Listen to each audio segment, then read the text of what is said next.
So I'm in NAWMBA and we are NAWMBA 2017 and I'm with Kim and she has really great inspiring stories that makes me believe that no matter what you have, you can like usually reach something different. I like all the points that you mentioned and I really owe you a lot for my future. Wow, are you Esraa? Let's hug on that. Oh my gosh. Yeah.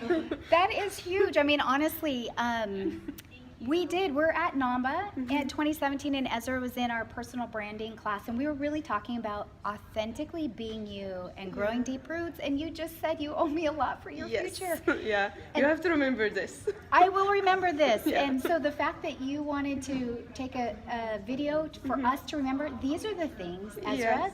these are the connections that make me find my voice and do what I do because of this. If I can make a difference in just one person's life. You did. So can we stay in touch? Look at, I have chills.